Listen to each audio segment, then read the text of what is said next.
بسم اللہ الرحمن الرحیم۔ السلام علیکم۔ آج میں آپ کو ڈگمگاتے قدموں کو سہارا دینے والے ایک شخص کی خوبصورت کہانی سناتی ہوں۔ انسان فطری طور پر انتہا پسند واقع ہوا ہے یا حالات اسے انتہا پسند بنا دیتے ہیں۔ وہ نفرت کرنے لگے تو نرم و نازک پھولوں کو بھی بے دردی سے مسل دے، اور پیار کرنے پہ آئے تو اس شدت سے کہ کانٹوں کو دامن میں سجا لے۔ بدگمانی کی کیفیت طاری ہو تو اپنا آپ بھی برا لگے، اور خوش گمانی ہو تو دشمن جاں کو بھی رفیق سمجھ کر گلے سے لگا لے۔ جاوید بھی کچھ دنوں سے ایسی ہی کیفیت سے دوچار تھا۔ جب سے اس نے ثانیہ کو دیکھا تھا تب سے اسے اپنی بیوی آسیہ سے نفرت محسوس ہونے لگی تھی۔ آسیہ اسے ایک بوجھ لگنے لگی تھی، جبکہ آسیہ لاکھوں میں نہ صحیح مگر ہزاروں میں ایک ضرور تھی۔ پوری برادری میں اس جیسی حسین لڑکی اور کوئی نہ تھی۔ آسیہ سرو قد، سرخ و سفید رنگت، سیاہی مائل بھورے بال، بڑی بڑی روشن آنکھیں اور بھرے بھرے ہونٹوں کی مالک تھی۔ اس کا لب و لہجہ ایسا تھا کہ لگتا تھا اس کے منہ سے پھول برس رہی ہوں۔ جاوید نے آسیہ کے منہ سے برسنے والے پھول چن کر اپنے دامن میں بھر لیے۔ جاوید اور آسیہ کی شادی نہ صرف محبت کی شادی تھی بلکہ آسیہ جاوید کی ماں کی بھی پسند تھی۔ یوں یہ شادی ایک یادگار اور منفرد شادی کہلاتی تھی۔ سہاگ رات کو جاوید نے آسیہ کے نرم و نازک ہاتھوں کو پیار سے پکڑ کر اپنے ہونٹوں سے لگاتے ہوئے کہا تھا، تمہارے ہاتھ کتنے نرم و نازک سے ہیں۔ تو آسیہ شرما سی گئی تھی۔ دونوں میاں بیوی میں بہت محبت تھی۔ آسیہ اپنے ہاتھوں کی بہت حفاظت کرتی، ان پر گھنٹوں کریم کی مالش کرتی، ناخن سنوارتی اور جاوید کی پسند کی پالش لگاتی۔ یوں ہی وقت گزرنے لگا۔ جب آسیہ 2 بچوں کی ماں بن گئی تو وہ اپنے ہاتھوں کی حفاظت کرنا ہی بھول گئی، بلکہ وہ اپنے آپ کو ہی بھول گئی۔ گھر میں اس کی ساس کے علاوہ ایک نند بھی تھی۔ آسیہ نے گھر کا سارا نظام اور کام کاج سنبھال لیا۔ جب وہ تیسرے بچے کی ماں بنی تو وہ اپنا بناؤ سنگھار تک بھول گئی۔ گھر کے کام کاج کے ساتھ بچوں کو سنبھالنے کی وجہ سے اس کا آرام و سکون ختم ہو گیا۔ اس نے کئی بار جاوید سے کہا کہ کوئی ڈھنگ کا نوکر تلاش کریں، کیونکہ مجھ سے اب اتنے سارے کام نہیں نپٹتے۔ کمر اور ٹانگوں میں اب تو مستقل درد رہنے لگا ہے۔ 5 لوگوں کے لیے کھانا پکانا، ڈھیر سارے برتن اور کپڑے دھونا، استری، سلائی، بنائی، گھر کی صفائی، سارا دن لگی رہتی ہوں، پھر بھی گھر کے کام مکمل نہیں ہوتے۔ آپ شام کو بچوں کو پڑھانے کا کام ہی اپنے ذمہ لے لیں تاکہ میرا کچھ بوجھ تو بڑھ جائے۔ سچ جاوید، میں بہت تھک جاتی ہوں۔ کئی جگہ تو کہا ہے مگر نوکر کی تنخواہ بہت زیادہ مانگتے ہیں اور ہمارے اخراجات تو پہلے ہی پورے نہیں ہو پا رہے۔ جاوید نے وضاحت کر دی۔ اس بات کا مجھے بھی اندازہ ہے۔ میں اپنے طور پر پوری کوشش کرتی ہوں کہ آپ سے کچھ نہ مانگوں، مگر صحت جواب دینے لگی ہے۔ کپڑے دھونے اور برتن مانجنے ہی کو ذرا کم تنخواہ پہ مل جائے تو وہ بھی غنیمت ہوگا، مگر جاوید اس کی بات کا جواب نہ دے پاتا۔ جاوید ایک سرکاری ادارے میں ملازم تھا جہاں سے لوگ اپنا پاسپورٹ وغیرہ بنواتے ہیں۔ وہ اسسٹنٹ کے عہدے پر فائز تھا۔ تنخواہ تو معقول تھی مگر اس مہنگائی کے دور میں گزارا مشکل سے ہوتا تھا۔ اس جگہ اوپر کی کمائی بھی ہو جاتی، مگر جاوید اور آسیہ نے یہ وعدہ کیا ہوا تھا کہ وہ حلال کی روزی کمائیں گے اور حرام کا نوالا تک اپنے بچوں اور اپنے منہ میں نہ ڈالیں گے۔ جاوید اس عہد پر قائم تھا اور اس کے حلال سے اپنے خاندان کی کفالت کر رہا تھا۔ حرام اور اوپر کی کمائی سے وہ کوسوں دور تھا۔ یہی وجہ تھی کہ آسیہ کے لیے ایک نوکرانی کا بندوبست نہ کر پا رہا تھا کہ یوں اس کا ہاتھ تنگ ہو جاتا۔ آسیہ بھی صبر شکر کر کے گزارا کر رہی تھی اور کبھی شکایت کا لفظ زبان پر نہ لاتی تھی۔ اس کی ساس اس سے بہت خوش تھی کہ وہ نہ صرف ان کا خیال رکھتی تھی بلکہ ماں سمجھ کر ان کا احترام بھی کرتی تھی۔ تبھی تو وہ اس کے واری جاتی تھی اور اسے بہو نہیں بیٹی کہتی تھی۔ ساس اور بہو کی یہی محبت اور حسین اتفاق نے اس گھر کو امن کا گہوارہ بنا کر رکھا تھا۔ گھر میں کبھی لڑائی جھگڑا نہ ہوا تھا، سب لوگ اتفاق سے رہتے تھے۔ 6 ماہ قبل جاوید کی تبدیلی ایک چھوٹے شہر میں کر دی گئی۔ وہ ایک تحصیل تھی۔ اس تحصیل کے زیادہ لوگ یورپ اور عرب ممالک میں گئے ہوئے تھے۔ ان لوگوں کے اصرار پر حکومت نے وہاں بھی پاسپورٹ آفس کی نئی برانچ کھولی اور جاوید کی تبدیلی بھی وہاں کر دی گئی۔ جاوید روزانہ اپنے گھر سے بذریعہ ویگن دفتر آتا اور جاتا تھا۔ 1.25 گھنٹے کا سفر تھا۔ جاوید خوش تھا کہ وہاں جانے سے اس کے کچھ الاؤنسز میں اضافہ ہو گیا تھا۔ نئی دفتر میں سٹاف کی کمی تھی، اس لیے جاوید کو 3 سیٹوں کا کام کرنا پڑتا تھا۔ انگوٹھے لگوانے، ڈیٹا انٹری اور پاسپورٹ ڈلیوری بھی وہی کرتا تھا۔ چونکہ دفتر نیا تھا، رش کم تھا، اس لیے جاوید تینوں کام بخوبی سر انجام دے رہا تھا۔ اسے کسی قسم کی پریشانی نہ تھی اور اپنے کام اور ڈیوٹی سے مطمئن تھا کہ وہ وہاں بھی سب کام نہایت ایمانداری اور لگن سے کرتا تھا۔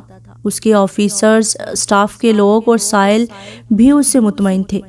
اس روز موسم کافی خراب تھا، صبح سے ہی بارش ہو رہی تھی، ساتھ ہی زور کی ہوائیں بھی چل رہی تھی۔ جاوید وقت کی پابندی کرتا ہوا دفتر جا پہنچا تھا۔ سوائے ایک چپڑاسی اور گارڈ کے اور کوئی بھی ملازم ابھی تک دفتر نہیں پہنچا تھا۔ پھر بھی جاوید نے اپنے کام کا آغاز کر دیا، مگر ابھی تک کوئی کسٹمر بھی نہ آیا تھا۔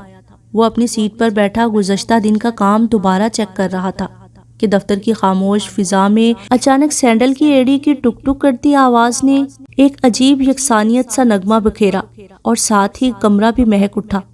جانے وہ کون سی خوشبو لگائی تھی کہ کمرہ باغ و بہار ہو گیا۔ جاوید نے سر اوپر اٹھایا تو سب سے پہلے اس کی نگاہ ان محترمہ کے اٹھتے ہوئے قدموں پر پڑی۔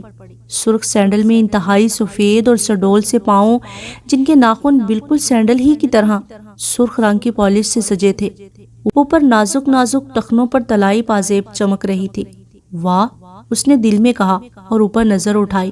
وہ چھوٹے چھوٹے قدم اٹھاتی ایک شان بے نیازی سے چلی آ رہی تھی۔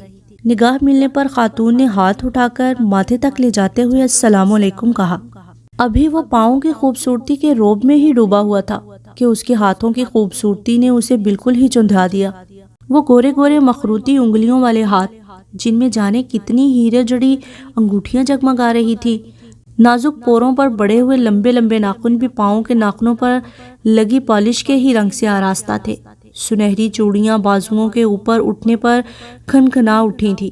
جاوید نے بھی کرسی پر سے ذرا سا اٹھتے ہوئے سلام کا جواب دیا اور خاتون کو سامنے والی کرسی کی طرف اشارہ کرتے ہوئے کہا، تشریف رکھیے۔ کرسی پر بیٹھ کر ذرا آگے جھکتے ہوئے ان محترمہ نے اپنے بازو میز پر پھیلا دیے۔ جاوید اس کی اس شان دل ربائی پر بوکھلا سا گیا۔ جلد ہی اس نے اپنے آپ کو نارمل کرتے ہوئے کہا، جی فرمائیے محترمہ۔ وہ کسی بڑے آدمی کی بیگم تھی جو ملک سے باہر تھا۔ ان کی حال ہی میں شادی ہوئی تھی۔ محترمہ نے ایک شان تفاخر سے اپنا تعارف کروایا اور بولی، وہ بھی اپنے شوہر کے پاس جانا چاہتی ہیں، اس لیے پاسپورٹ بنوانے کے لیے آئی ہے۔ وہ اپنا کام بتاتے ہوئے دانستہ اپنے ہاتھوں کو اس انداز سے جنبش دے رہی تھی گویا وہ دھیرے دھیرے رقص کر رہی ہو۔ مرمری کلائی پر کالے سٹریپ کی گھڑی بندھی تھی۔ ہتھیلیاں اتنی گلابی تھیں کہ گویا رنگ لگایا گیا ہو۔ جاوید نے آج تک اتنے گورے، گلابی اور نرم و نازک ہاتھ نہیں دیکھے تھے۔ ویسے بھی نہ جانے کیوں وہ ہر ایک کے ہاتھ اور پاؤں بڑے غور سے دیکھا کرتا تھا اور ان کی صفائی اور خوبصورتی کو، شخصیت کو سمجھنے میں بڑی اہمیت دیتا تھا۔ جاوید نے محترمہ کا شناختی کارڈ اور فیس ادائیگی کی رسید لی اور ان کو ٹوکن دیا۔ پھر اس نے اس کی تصویر بنائی۔ جب اس نے محترمہ کا ہاتھ پکڑ کر انگوٹھے لگوائے تو وہ اس کے نرم و نازک ہاتھوں اور پتلی انگلیوں کے سحر میں کھو گیا۔ کاش وہ ان ہاتھوں کو سدا یوں ہی تھامے رکھے۔ اس کا خیال آتے ہی اس نے انگوٹھوں کے نشان مکمل کیے۔ پھر جب اس محترمہ نے ڈیٹا انٹری شروع کی تو اس نے جان بوجھ کر ایک اعتراض لگا دیا کہ وہ اپنا نکاح نامہ بھی دکھائیں۔ محترمہ نکاح نامہ ساتھ نہ لائی تھی، لہٰذا اس نے ان کو اگلے دن پھر آنے کو کہا۔ محترمہ جانے کے لیے اٹھی اور اس کا شکریہ ادا کرتے ہوئے کمال بے باکی سے مصافحہ کے لیے ہاتھ بڑھایا، جس کا تقاضا اخلاقاً اس کے لیے ضروری تھا۔ اف خدایا، اسے یوں لگا جیسے خالص ریشم اس کی مٹھی میں سما گیا ہے۔ اس نے ہاتھ چھڑایا اور وہ لہراتی ہوئی کمرے سے باہر نکل گئی۔ واپس کرسی پر بیٹھ کر کوہنیاں میز پر لگاتے اور گمسم انداز میں اپنا چہرہ ہاتھوں کے پیالے میں لیتے ہوئے جاوید کو اپنے دائیں ہاتھ سے خوشبو کی لپٹ آئی اور وہ اپنے ہاتھوں کو دوبارہ سونگھنے لگا۔ کیا شے تھی، وہ سوچ رہا تھا۔ چلو یار، اب واپس دفتر بھی آ جاؤ، اس کے ایک ساتھی نے ساتھ والی کرسی پر بیٹھتے ہوئے کہا۔ اس نے بھی اس خاتون کو واپس جاتے ہوئے دروازے میں دیکھ لیا تھا۔ جاوید چونک پڑا۔ ہاں یار، میں تو واقعی اس کے ہاتھوں کی نرمی اور خوشبو سے جانے کون سی دنیا میں چلا گیا تھا۔ وہ عورت تھی یا ریشم کی بنی ہوئی گڑیا؟ کتنا خوش قسمت ہے اس کا شوہر۔ ایک ہماری بیویاں ہیں، لگتا ہے گویا کسی ریگستانی مٹی کی بنی ہوئی ہوں۔ ہاں جاوید، تم سچ کہتے ہو۔ اس کا ساتھی بولا، ہماری عورتوں کو تو اپنے آپ کو سجانے بنانے کا سلیقہ ہی نہیں آتا، سارا دن سر جھاڑ منہ پہاڑ بنی پھرتی ہیں، اب دیکھو اس کی چند منٹوں کی موجودگی ہی نے سب کو تازہ کر دیا ہے، لگتا ہے چوکیدار اور چپڑاسی کی تھکن بھی کافور ہو گئی ہے۔ سارا دن اس خاتون کی موجودگی کا سحر جاوید کے اعصاب پر چھایا رہا، حتیٰ کہ چھٹی کا وقت ہو گیا، وہ گھر لوٹ آیا، مگر اس خاتون کے سحر سے آزاد نہ ہو سکا۔ شام کے وقت صحن میں بچھی کرسی پر بیٹھا گرم گرم چائے کی چسکیاں لیتے وہ نہ جانے کون سی دنیا میں گم تھا۔ اس کے چہرے پر سرور کی سی کیفیت نمایاں تھی، جیسے جاگتے میں وہ کوئی سہانا خواب دیکھ رہا ہو، اور وہ انہی خیالوں میں گم اسی خوشبو اور نرم و نازک گلابی ہاتھوں کو چشم تصور سے دیکھ رہا تھا کہ ساتھ والی کرسی پر آسیہ آ کر بیٹھ گئی۔ پسینے اور سستے سے پاؤڈر کی ملی جلی باس کا جھونکا آیا اور اس کا چہرہ لاشعوری طور پر سکڑ گیا۔ ایک کپ چائے مجھے بھی دے دیں، جسم میں سخت درد ہو رہی ہے، اس شدید گرمی میں کھڑے ہو کر استری کرتے ہوئے نڈال ہو گئی ہوں میں۔ ناگواری سے جاوید نے اس کے لیے چائے کپ میں ڈال دی۔ اس کے حسین تصور کو تہس نہس کرنے پر اسے آسیہ پر غصہ بھی آیا اور خواہ مخواہ اس سے چڑ سی بھی محسوس ہوئی۔ ساتھ ہی اس نے کنکیوں سے اس کے سراپے پر نظر ڈالی۔ مسلے ہوئے کپڑے، الجھے ہوئے بال، بغیر لپسٹک کے کورے کورے ہونٹ، بھدے کھردرے ہاتھ اور ٹوٹے پھوٹے ناخن دکھائی دیے، جن کے کناروں پر بوائیاں پھوٹی ہوئی دور سے ہی نظر آ رہی تھی۔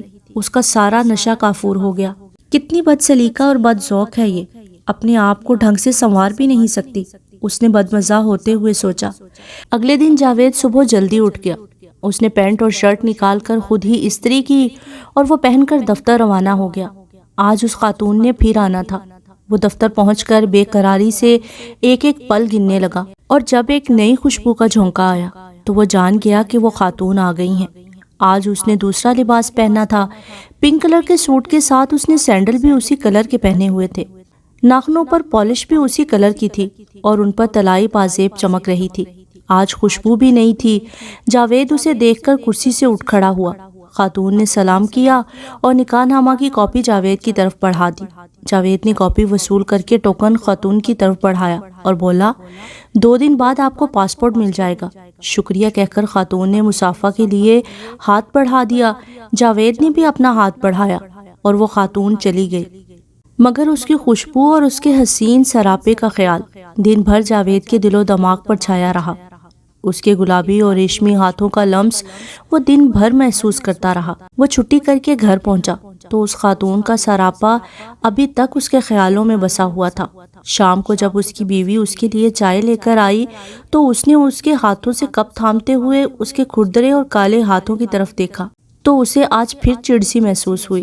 اس نے چائے کا گھونٹ بھرا اور فوراً ہی کپ میز پر رکھ دیا اور برا سا منہ بنا کر غصے سے بولا، کیسی چائے بنائی ہے تم نے؟ کبھی ڈھنگ کا کام بھی کر لیا کرو۔ کیوں، کیا ہوا؟ روزانہ میں ہی چائے بناتی ہوں اور ایسی ہی بناتی ہوں، آسیہ نے اپنی صفائی پیش کرتے ہوئے کہا۔ آج سے پہلے کبھی آپ نے ایسی بات نہیں کی، آپ تو ہمیشہ میرے کھانوں کی تعریفیں ہی کرتے رہتے ہیں، آج آپ کو کیا ہو گیا ہے؟ بس ویسے ہی کہہ دیا، آج جی نہیں چاہ رہا چائے پینے کو، جاوید نے اسے ٹالتے ہوئے کہا۔ شاید اسے اپنی غلطی کا احساس ہو گیا تھا، مگر آسیہ کے من میں شک کا ناگ کنڈلی مار کر بیٹھ گیا تھا۔ جاوید نے کبھی اسے اس طرح بات نہیں کی تھی۔ آسیہ پریشان سی ہو گئی، جاوید کا رویہ اسے دکھی کر گیا تھا۔ 2 دن بعد وہ ملکہ حسن پاسپورٹ لینے آ گئی۔ اس روز اس نے نیا لباس پہنا ہوا تھا، ساتھ ہی بڑا نفیس میک اپ کیا ہوا تھا۔ اس کے بالوں کا جوڑا بھی خوبصورت لگ رہا تھا۔ سفید رنگ کے سوٹ اور کالے رنگ کے سینڈل میں اس کا حسن و شباب 2 آتشا ہو گیا تھا۔ وہ بجلیاں گراتی ہوئی آئی اور پاسپورٹ لے کر قیامت ٹھاتی ہوئی چلی گئی۔ اب اس کے بعد اس نے نہیں آنا تھا۔ پاسپورٹ اس کے حوالے کرنے کے بعد جاوید اپنی سیٹ پر آ کر بیٹھ گیا۔ اس کے دل کی دھڑکنیں شور مچانے لگی تھی اور سارا جسم جلنے لگا تھا۔ وہ دہکتے ہوئے جذبات کے انگاروں پر لوٹنے لگا۔ وہ گھر لوٹا تب بھی وہ انجانی سی آگ میں جل رہا تھا۔ آتے ہی اس نے آسیہ سے پانی لانے کو کہا۔ آسیہ نے فریج سے بوتل نکالی اور پانی کا گلاس بھر کر اس کے کمرے میں گئی۔ جاوید نے اسے گلاس میز پر رکھنے کو کہا۔ جو ہی اس نے گلاس میز پر رکھا تو اس کا دوپٹہ سرک کر اس کے بازوؤں اور ہاتھوں پر آن گرا تو اس کے ہاتھوں کی بوائیوں میں الجھ گیا۔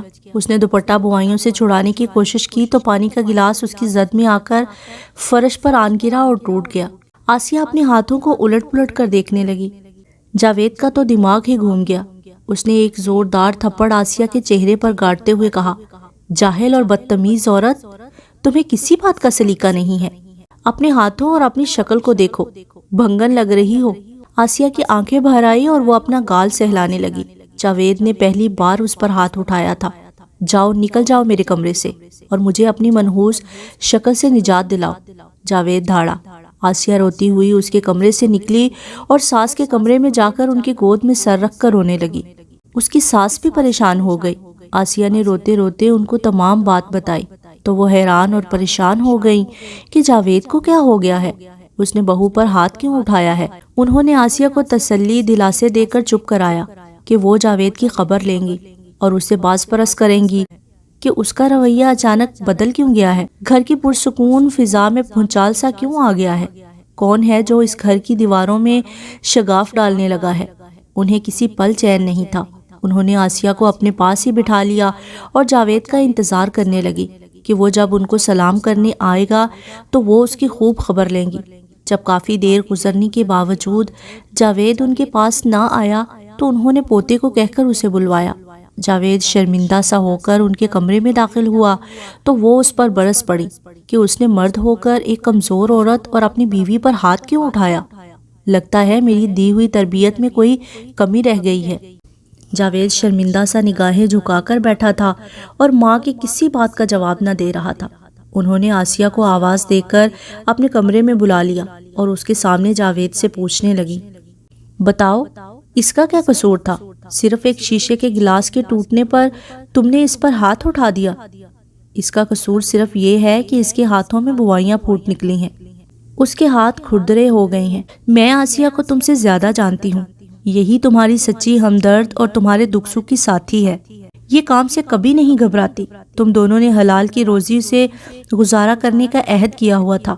آسیہ کو ذرا بیماری اور کمزوری نے گھبرا دیا۔ اسے اتنی فرصت ہی کہاں ملتی ہے کہ یہ اپنے ہاتھوں اور حلیے پر توجہ دے۔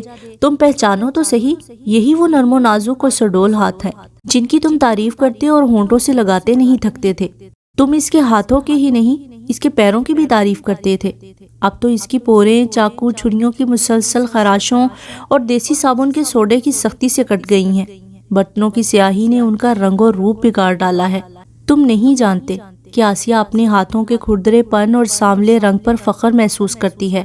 جب روز آخرت ہاتھ اور پاؤں خود ہی گواہی دیں گے کہ وہ دنیا میں کیا عمل کرتے رہے ہیں تو اس وقت آسیہ کے ہاتھ بولیں گے، کہیں گے ہم نے اپنے وسائل میں رہ کر اپنے گھرانے کو پالنے اور میاں کو ناجائز کمائی لانے پر مجبور نہ کرنے کے لیے دن رات مشقت کی ہے۔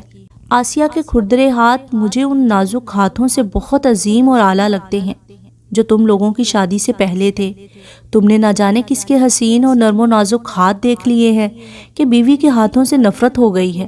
یاد رکھو، جو ہاتھ کام نہ کریں وہ تو نرم و نازک ہی رہیں گے۔ آسیہ اب کیا کیا کرے؟ اپنے ہاتھوں کو سنوارنے کے لیے لوشن، کریمیں وغیرہ خریدے، خوشبوئیں لگائے یا گھر اور بچوں کی ضروریات پوری کرے۔ آج کے بعد تم نے اگر آسیہ پر ہاتھ اٹھایا تو میں تجھے کبھی معاف نہیں کروں گی۔ ماں کی باتیں سن کر اندر ہی اندر جاوید اپنی سوچ کی پستی پر پانی پانی ہو گیا۔ اپنی عظیم جیون ساتھی کا یہ روپ کیوں اس کی آنکھوں میں ماند پڑ گیا تھا؟ اسے یاد آنے لگا وہ کتنی سرخ و سفید اور نرم و نازک تھی جب وہ اسے بیاہ کر لایا تھا۔ اس نے خود ہی تو شادی کے بعد اس سے وعدہ کیا تھا کہ وہ اس کی جائز آمدن میں ہی گزارا کرے گی، اور واقعی اس نے 10 برسوں میں جاوید سے کبھی کوئی فرمائش نہیں کی تھی۔ گزرتے وقت کے ساتھ گھر کے اخراجات بھی بڑھنے لگے تھے۔ جاوید کو اس کا اندازہ ہی نہ تھا، مگر آسیہ نے اپنی محنت اور سلیقے سے گھر کے قلعے کو تھاما ہوا تھا۔ شکوہ کا لفظ کبھی اس کی زبان پر نہ آیا تھا۔ جاوید کو اپنی غلطی کا احساس ہو گیا، اس کی آنکھوں سے پردہ ہٹ گیا۔ اس نے لاشعوری طور پر آسیہ کا ہاتھ تھام لیا اور اسے چومتے ہوئے آنکھوں سے لگایا اور بولا، واقعی کتنے خوبصورت ہیں تمہارے ہاتھ، جو میری اگلی نسلوں کو سینچنے میں اپنی آب و تاب کھو بیٹھے ہیں، اور اس میں کوئی شک نہیں کہ روز قیامت یہ چاند کی طرح چمکیں گے۔